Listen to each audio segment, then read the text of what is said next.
오늘은 파격적인 제목을 정했습니다. 하나님께 붙일 수가 없어요. 왜냐하면 미친 사람에게 미친 짓 이렇게 붙여야 되는데 하나님께 이렇게 붙여놨으니 도무지 이렇게 경망스러운 일이 어디 있습니까? 제가 하나님의 미친 짓. 여러분 이 말씀을 이렇게 듣고 나면요, 하나님이 어째 이렇게 하셨는가 해서 하나님을 더 우리가 찬양하고 오히려 감사하게 되리라, 그런 생각을 갖습니다.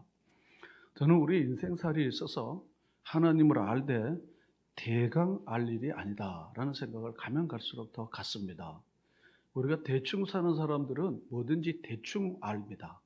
그리고 다 아는 것처럼 이야기를 합니다. 그러나 전문가들은 깊이 있게 제대로 알죠.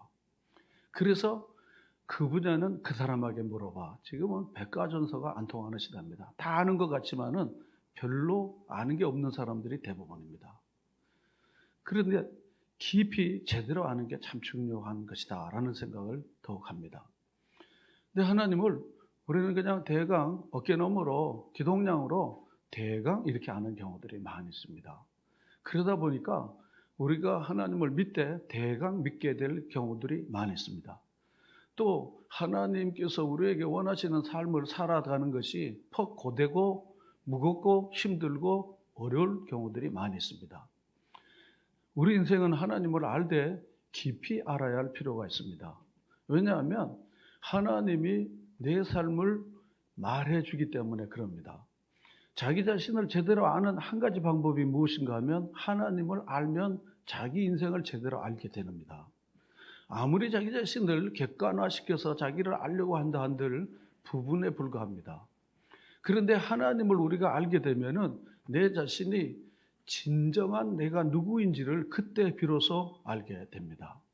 그래서 성경의 많은 내용들은 하나님을 알되 깊이 알아가라, 이런 강조들을 계속해서 이렇게 하고 있습니다.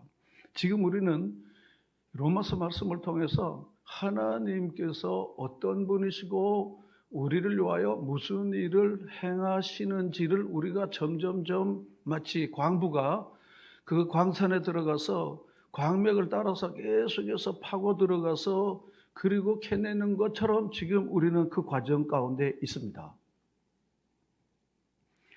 하나님은 어떠한 분이신가 하는 것을 우리가 그동안 살펴보았는데요. 하나님은 의로우신 하나님이시다. 이게 지금 바울의 계속적인 논조입니다. 하나님은 의로우시기 때문에 따라서 인간의 불의를 그냥 봐주거나 넘기시는 분이 아니신 겁니다. 그래서 바울은 인사말을 마치고 하나님의 진노가 불의로 진리를 막는 불경건한 자들과 불의를 행하는 자들에게 임한다, 그렇게 선포하면서, 그리고 인간의 불의와 불경건, 불경건과 불의가 무엇인지를 1장 18절부터 지금까지 보았던 바로 3장 여기 본문 19절 20절까지 계속해서 말하고 있습니다. 자, 그러면은 하나님은 어떻게 의로우신가 하는 것을 우리가 구약의 하나님의 계시의 말씀을 통해서 우리가 한번 살펴보도록 하겠습니다. 신명기 25장 1절 말씀을 보겠습니다. 사람들 사이에 시비가 생겨 재판을 청하면 재판장은 그들을 재판하며 의인은 의롭다 하고 악인은 정죄할 것이다. 하나님의 말씀입니다. 하나님께서는 의로우시기 때문에 의로운 사람은 의롭다 하고 악인은 정죄할 것이다 라고 했습니다. 잠언서 17장 15절 말씀을 보겠습니다. 악인을 의롭다 하고 의인을 악하다 하는 이 두 사람은 여호와께 뭘 받습니까? 미움. 하나님은 의로우시기 때문에. 또 이사야 5장 23절을 보겠습니다. 그들은 뇌물로 말미암아 악인을 의롭다 하고 의인에게서 그 공의를 빼앗는다는 것입니다. 이렇게 말씀하시는 것은 하나님은 그렇게 하는 자들을 가만 안 두겠다고 하는 것을 말하는 것입니다. 출애굽기 23장 7절 말씀을 봅니다. 거짓 일을 멀리하며 무죄한 자와 의로운 자를 죽이지 말라. 나는 악인을 뭐 하지 않는다고요? 의롭다 하지 않는다. 악인을 정죄하시는 하나님이시다는 것입니다. 의인을 의롭다 하고 악인을 내가 의롭다 하지 않는다. 지금 몇 가지 말씀을 통해서 우리가 율법이라고 하는 오경에 있는 하나님은 의로우신 하나님이시다 라고 하는 것을 우리가 볼 수가 있습니다. 그런데 의로우신 하나님은 인간의 불의를 참아 보지 못하시고 그 불의에 대하여 정죄하고 심판하고 진노하시는 것이 지극히 당연한 일입니다. 자, 그러면은 모든 사람이 죄를 범하였으므로 하나님의 영광에 이르지 못했다. 3장 20절은 이것이 바로 지금 3장 23절 이 말씀은 어쩌면 로마서의 서론의 또 다른 결론이라 할 수 있습니다. 모든 사람이 이제는 하나도 예외 없이 다 죄를 졌기 때문에 하나님의 표준에 이르지 못하고 그리고 하나님의 진노와 심판 가운데 있게 됐다는 것입니다. 저는 곧잘 이렇게 지나면서 보면요, 하나님의 심판할 것도 없이 자연계시나 하나님의 자연적인 역사를 통해서 이미 심판이 지금 수두룩하게 있습니다. 제가 무슨 영안이 깊이 있는 것도 아니지만요, 이렇게 심판이 이렇게 내려오네 하는 게 보이는 거예요.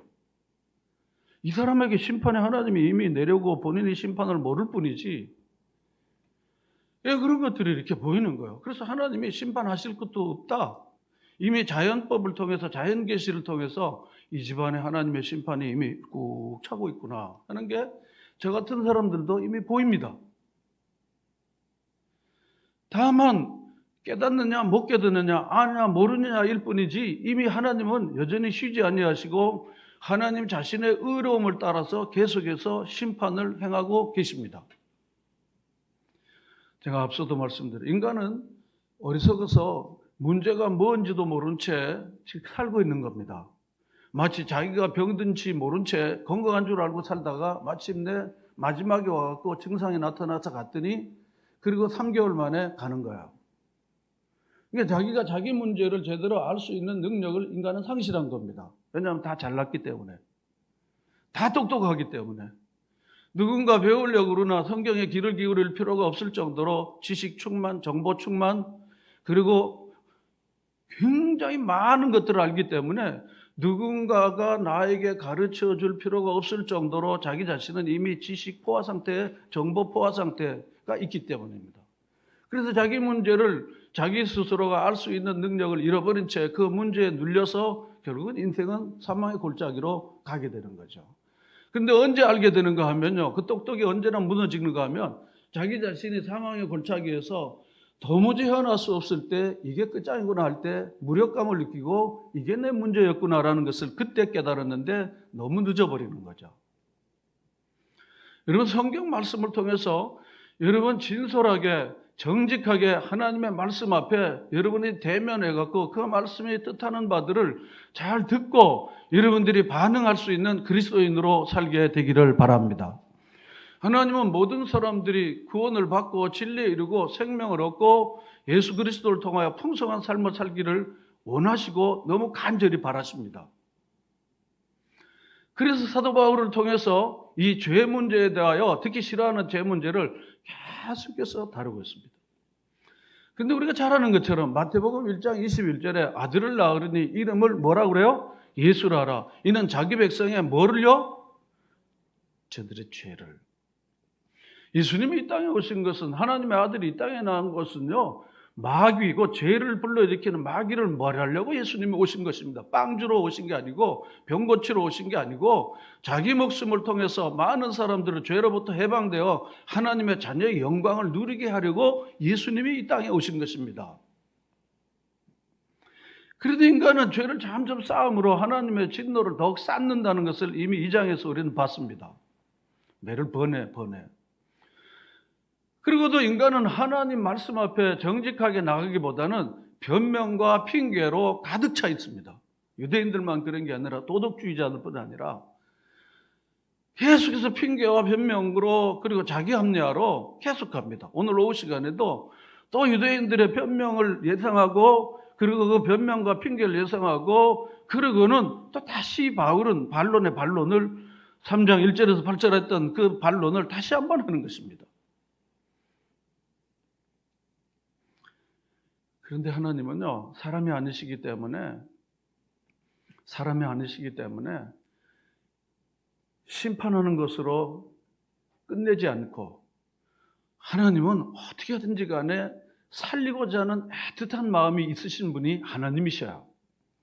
우리 에스겔서 28장 23절 말씀을 우리 주목해서 하나님 아버지의 마음이 무엇인가를 여러분들이 알게 되길 바라요.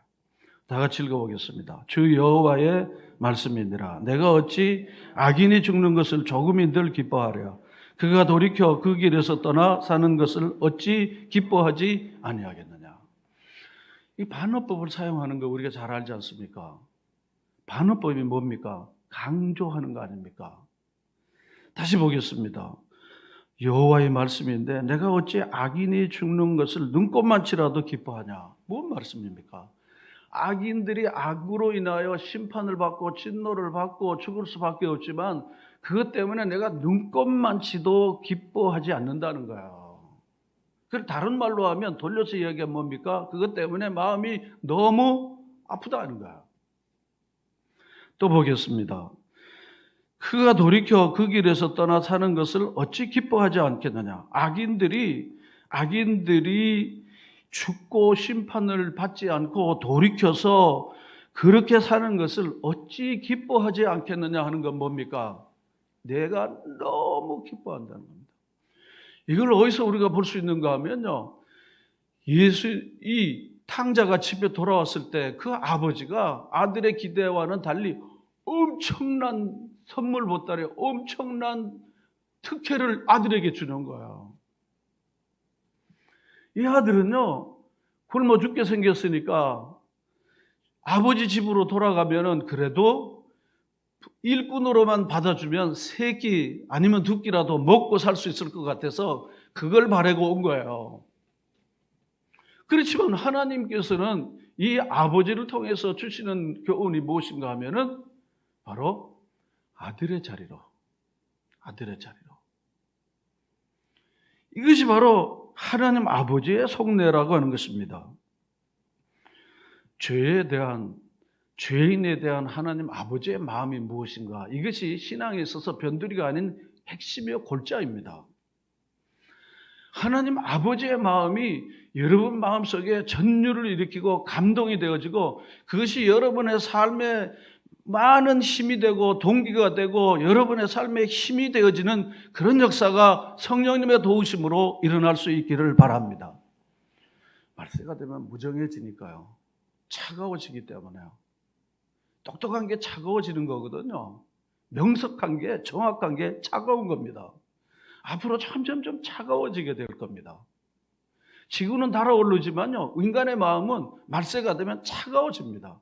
냉랭해지고 인색해지고 그리고 아주 무정해지고 이게 말세의 현상입니다. 왜 나더러 그렇게 하십니까? 난 관심이 없습니다. 내가 말은 그렇게 했지만은 저는 관심이 없습니다. 이게 오늘날 지구촌에 팽배한 코로나 이상으로 인간의 삶 속에 지배하는 것입니다. 저는 많은 사람들을 만나지는 않지만요. 제가 여러 종류의 사람들을 높고 낮은 모든 사람들을 이렇게 만납니다. 대부분이 뭔가 하면 제가 느껴지는 거는 뭔가 말은 근사한데 거기다 더하면요. 기도도 근사하게 하는데 그런데 실제로 삶은요. 굉장히 메말라 있고 굉장히 차갑더라는 거예요. 여러분 동의하실지 모르지만 말은 다 근사하게 합니다. 치장은 잘하고 그리고 자기 관리도 잘하지만 얼마나 차갑고 냉한지 모릅니다. 하나님 아버지는요.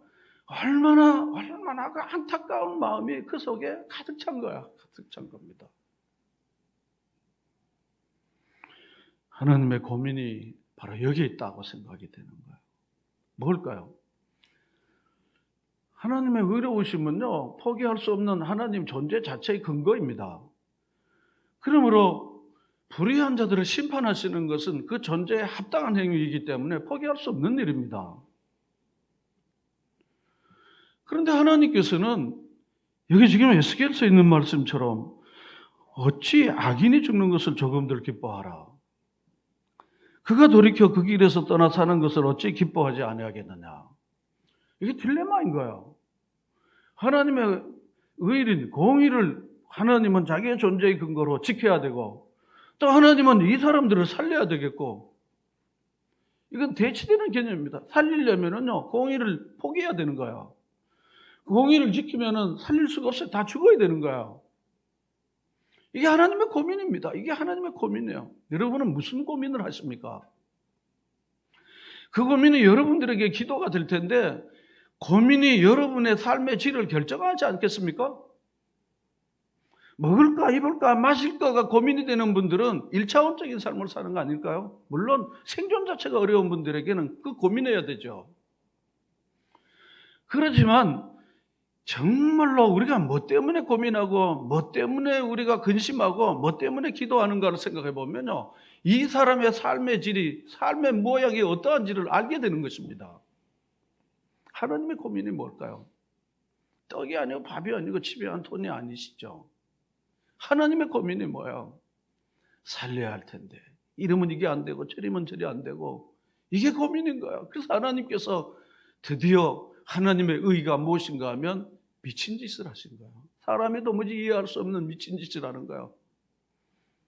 여러분 그냥 대강 알고 있었던 바로 그거입니다. 여기 본문으로 가겠습니다.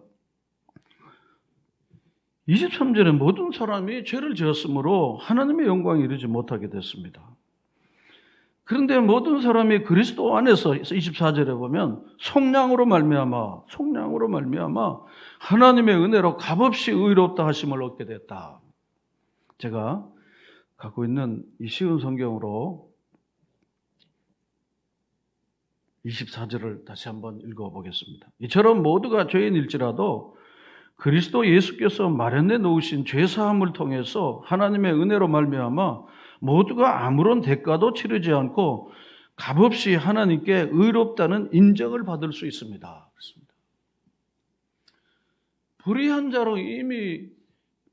자들이 하나님 앞에서 의롭다함을 받게 만들어 주신다는 거야. 불의한 자들은 불의하고 의로운 자는 의롭고 그런 겁니다. 그런데 불의하고 불경건한 자들을 의롭다 하시는 그 하나님은 무슨 일로 어떤 수단이나 어떤 방법으로 그렇게 하신가 하면은 죄 없으신 당신의 아들 예수 그리스도를 죽임으로 하나님의 의를 채우고 그리고 우리를 구원하시는 하나님의 새로운 역사를 이루어냈다는 것입니다. 이게 바로 기독교가 가지고 있는 가장 핵심 진리요, 가장 중요한 복음이요, 구원의 진리가 여기에 담겨 있습니다.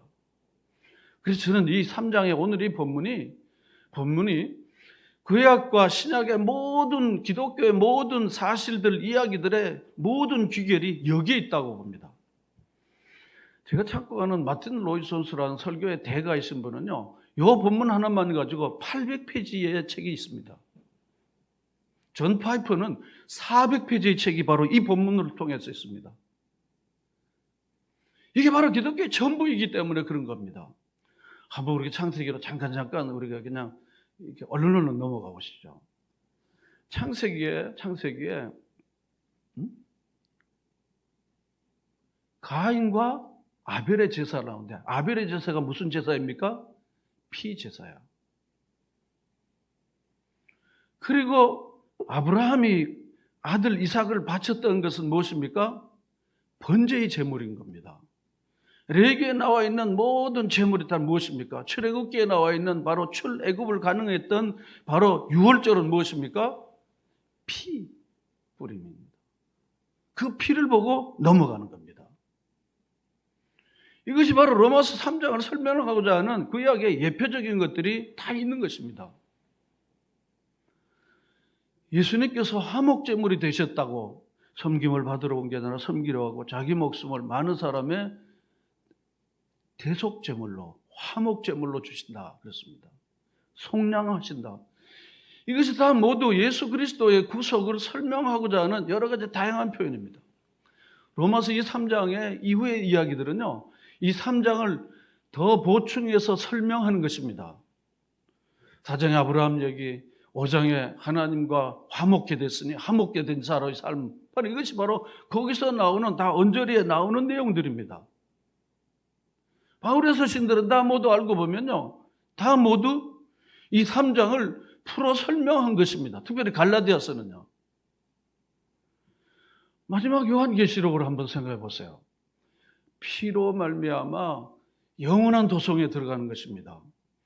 그러므로 성경의 모든 진리가 알고 보면요, 이 로마서 3장 오늘 읽었던 이 본문 안에 다 담겨 있는 것이라고 저는 그렇게 말하고 싶은 거예요.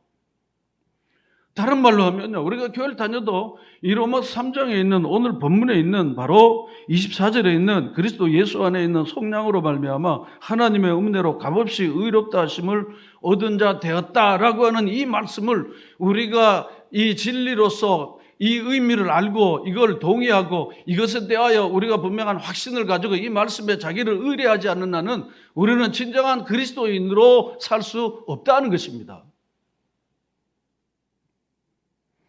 다시 24절 보겠습니다. 이처럼 모두가 죄인일지라도 그리스도 예수께서 마련해 내오신 제사함을 통해 하나님의 은혜로 말미암아 모두가 아무런 대가도 치르지 않고 값없이 하나님께 의롭다는 인정을 받을 수 있습니다. 바로 이 한 절입니다. 속량이라는 말을 제가 조금 더 설명하도록 하겠습니다. 속량, 칭의가 의롭다 하심을 받았던 게 법적인 용어입니다. 당신은 이제 죄가 없으니까 가십시오. 이게 칭의입니다. 원래 죄가 있는데 죄 없다고 여겨주는 거예요. 칭의, 법적인 용어입니다. 속량은 상업적인 용어입니다.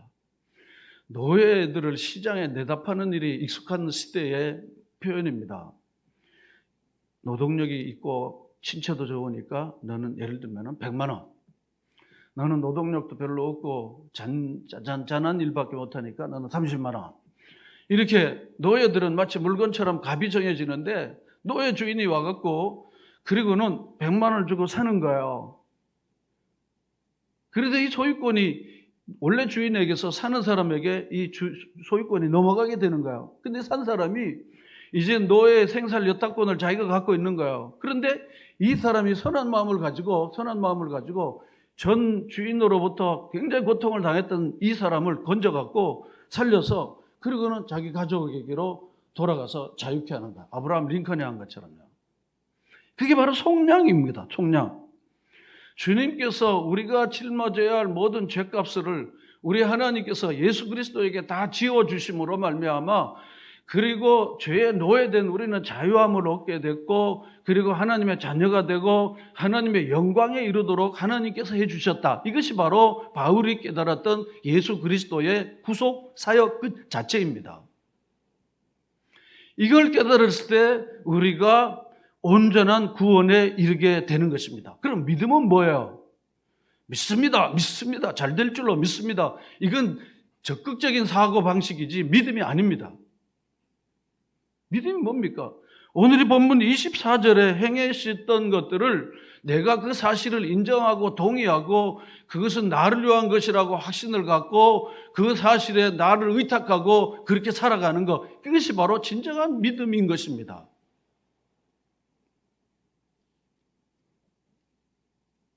(25절로) 가겠습니다. 이 예수를 하나님이 그의 뭐로써요? 피로써 그런 것입니다. 그래서 어떤 분은 기독교는 피의 종교다. 맞습니다. 뭐 징그럽고 막 피한 막 그러는 거지만요. 그러나 속으로 들어가 보면 구약의 핵심은 유월절이고 신약의 핵심은 그리스도의 십자가입니다. 그건 하나 공통이 뭡니까? 피입니다. 피. 그러므로 십자가에 달리신 하나님의 아들 예수 그리스도의 피가 무슨 의미인지를 우리가 분명히 깨닫지 못하면 우리는 그리스도인이 아닐 수 있습니다. 구원에 이를 수가 없습니다. 유식한 바울은요, 피 얘기를 계속 해는 거예요. 자, 보겠습니다. 이 예수를 하나님이 25절에 보면 뭐로요?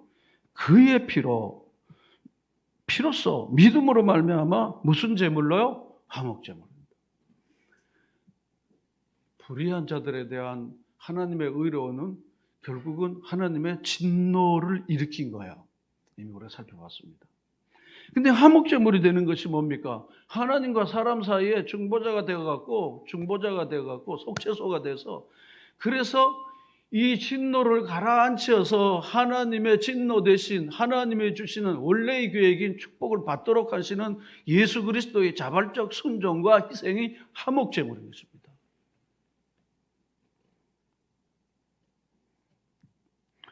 그 화목제물을 통해서 하나님은 자기의 의로움을 절대로 손상하지 않고 의로움을 드러냈고, 그리고 26절 하반절에 보면 무엇입니까? 예수 믿는 자를 어떻게 한다고요? 의롭다고 하신다고. 예수 믿는 자들이 사실은 불의한 자입니다. 불경건한 자였는데 예수 그리스도의 이 화목제물이 되고 속량이 되심으로 인하여 불의한 우리가 의로운 자, 다시 말하면 칭의가 됐다는 것입니다. 바울은 이걸 예수 그리스도를 통하여서 이걸 깊이 깨닫고, 이걸 당시 로마에 있는 사람들에게, 좀 똑똑하고 그리고 사회 지도층이라 할 수 있는 사람들에게 이걸 잘 설명하기를 원해서 이 편지를 쓴 것입니다.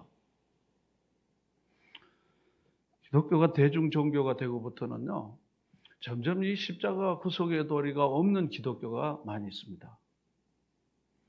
십자가가 없는 종교로 전락되어졌습니다. 이것이 우리 기독교회가 제대로 온전히 설 수 없는 가장 큰 위기 중의 위기가 바로 이것입니다. 십자가에 달리신 하나님의 아들 예수 그리스도에 대한 분명한 고백과 눈물이 없습니다. 점점 타성화 형식화되어져 갖고 십자가 없는 기독교회가 우리는 지금 일반화되어 있지 않은가라는 의구심을 갖는 겁니다. 이게 바로 구원에 이르는 하나님의 의라고 하는 것입니다. 복음에는 하나님의 의가 나타난다. 하나님의 구원 행위는 예수 그리스도의 보배로운 십자가의 피를 통하여서 하나님의 구원 행위가 모든 인류에게 미친다고 하는 것이 기독교의 가장 중요한, 우리가 믿는 신앙의 가장 중요한 핵심적인 사실이라는 것입니다. 옛날 제가 이제 그 주일학교 이렇게 다닐 때요, 십자가 이야기를 이렇게 설명하더라고요. 제가 다시 설명을 좀. 어느 훌륭한 명성이 있는, 신뢰가 있고 존경을 받는 어느 재판장이 있었습니다. 근데 마을에 범죄가 너무 많으니까 우리 마을에서 이러이러한 죄를 짓는 사람은 두 눈을 뽑는다, 이렇게 선포를 했습니다. 그런데 첫 번째 눈 뽑힐 사람이 누구인가 하면요, 그 죄를 지은 사람이 누군가 하면 자기 아들이 됐어요. 고민 중에 고민이네. 고민 중에 고민이야. 자기 아들 두 눈을 뽑아야 되잖아요. 그렇죠? 자기가 선포한 건데 또 뽑아야 되는, 고민 중에 고민인 거예요. 이야, 얘를 어떻게 뽑냐. 그 재판장의 아내는 어떻게 하겠어요? 거의 졸도했겠죠. 졸도하고 나갔죠. 고민 중에 고민 아니겠습니까? 이거 어떻게 하는 거야, 이거? 없자니 아들을 평생 장애인으로 만들고, 이야, 애비로서 할 수가 없는 거예요. 놔두자니 이게 뭐가 되는 거야? 안 되잖아요. 고민 중에요.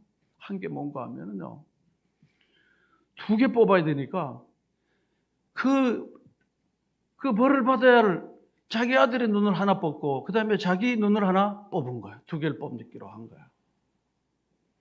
탁월한 솔로몬 같은 탁월한 생각인 거예요. 약간 근접하게 설명할 수 있는 거예요. 인간이 벌을 다 받아야 할 걸 하나님께서 자기 아들 보내서 그래서 결국은 다 죄를 짊어주신 대속적인 죽음을 자기 아들을 통해서 우리를 다 살려주신 거, 바로 그분 나를 위하여 죽으신 것입니다. 이게 바로 우리에게 십자가 부활의 양 기둥인 중요한 진리의 가장 중요한 것입니다. 근데요, 이 재판장은요, 한 사람 자기 눈은 뽑았지만요, 우리가 의롭게 되는 데는 우리 눈은 뽑히지 않았습니다. 우리 눈은 뽑히지 않습니다. 우리 불의한 자가 의롭게 되는 일에 이 재판장은 바로 그 의의를 드러내기 위해서 자기 눈이 뽑혔지만요, 우리는 불의한 우리가 의롭게 되는 일을 위하여 눈 뽑힌 일이 없습니다.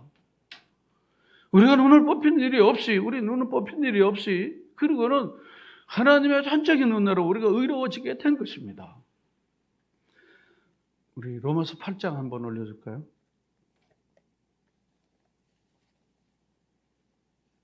로마서 8장을 올려주세요. 우리 다 같이 한번 읽어보겠습니다. 미리 정하신 그들을 또한 부르시고 부르신 그들을 또한 의롭다 하시고 의롭다 하신 그들을 또한 영화롭다 하셨느니라. 여기까지 보겠습니다. 미리 정하셨습니다. 하나님께서 미리 정하시고 정하신 그들을 어떻게 했습니까? 부르셨습니다. 부르신 그들을 어떻게 했습니까? 의롭다 하셨어요. 의롭다만 해도 감시덕자에게. 그냥 본래 불의한 자이기 때문에.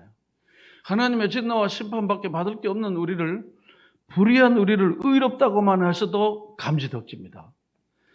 그런데 하나님께서 의롭다 하신 그걸로 그치지 않고 그 다음에 뭐라고 하셨습니까? 영화롭게 하셨다. 이 영광이다, 영화롭게 하셨다는 것은요, 사람에게는 걸맞지 않는 단어입니다. 하나님과 예수님과 성령님께만 이 영광이라는 단어가 걸맞게 사용되어집니다.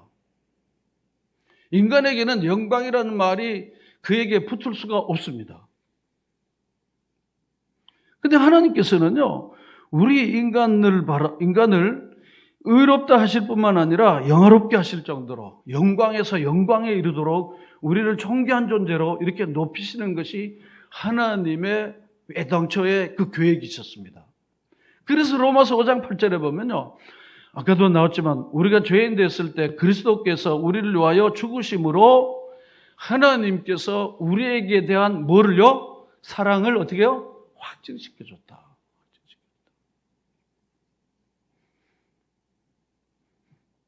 31절에 보면 그런즉 이 일에 대하여 우리가 무슨 말 하려 그랬습니다. 이 일에 대해서 우리가 할 말이 하나도 없답니다. 없다는 거예요. 왜 그럴까요? 한 일이 없기 때문에. 죄진 거 외에는 우리가 이렇게 부르시고 하나님이 정하시고 부르시고 의롭다고 그리고 영화롭게 하기까지 우리는 한 게 아무것도 없다는 것입니다. 이게 전적인 하나님의 은혜, 하나님의 주권적 은혜라는 것입니다. 바울은 자기 자신은 바로 계속해서 핍박자야, 포획자야, 방해꾼으로만 살았을 뿐이지 이 하나님의 엄청난 구원 역사에 0.1%도 아무것도 한 게 없고 오히려 해나 끼쳤던 자기 자신이 아무것도 할 게 없다는 것이죠. 아무것도 할 말이 없습니다. 그런데 만일 하나님이 우리를 유하시면 누가 우리를 대적할까? 이 크신 하나님께서 우리를 유하시고 우리를 보호하신다면 누가 우리를 대적하겠냐 이 말이죠. 아들까지 아끼지 아니하시고 우리 모든 사람을 위하여 내어주신 이가 무엇입니까? 그 아들과 함께 모든 것을 우리에게 뭡니까? 주시지 않겠느냐. 그래서 저는 좋으신 하나님이라고 이름 붙이지 않을 수가 없습니다. 세상에 도무지 이런 하나님을 우리가 도무지 비교하거나 형용할 수가 없기 때문에 그런 것입니다. 여러분, 하나님의 이게 놀라우신 하나님의 마음과 하나님의 계획과 실행을 이 구원의 역사를요, 여러분들이 지금보다 더 깊이 알아가시는 하나님의 사람으로 살아가게 되기를 바랍니다. 그래서 우리가 주님의 십자가를 바라볼 때마다 정말 우리 자신이 얼마나 죄됨과 그리고 하나님의 우리에 대한 사랑이 얼마나 크신 것을 우리가 깊이 깨달을 수밖에 없다는 것입니다. 그래서 바울은 이 구원의 도리를 다 설명한 다음에요, 로마서 11장 33절에 이렇게 말합니다. 하나님의 지혜와 지식에 부요하며 그의 판단은 측량치 못할 것이며 그의 길은 찾지 못할 것이다. 그렇습니다. 이게 하나님의 얼마나 크신 것에 대하여 바울은 점점 알아가면 갈수록 더 이상 어찌할 수가 없어서 이렇게 표현한 겁니다. 하나님의 지혜와 지식에 부요하며 그의 판단은 측량치 못할 것이며 그 길은 찾지 못할 것이다 라고 이렇게 표현하게 된 겁니다. 이것을 사도 바울은 다른 말로 하면 뭔가 하나님의 은혜 이렇게 했습니다. 하나님의 은혜. 나의 나된 게 하나님의 은혜요. 내가 다른 사도들보다 더 많이 수고하였으나 이것도 내가 한 것이 아니라 하나님의 은혜라. 사도 바울은 입만 열면 하나님의 은혜밖에 얘기할 수 없는 그런 사람이었습니다.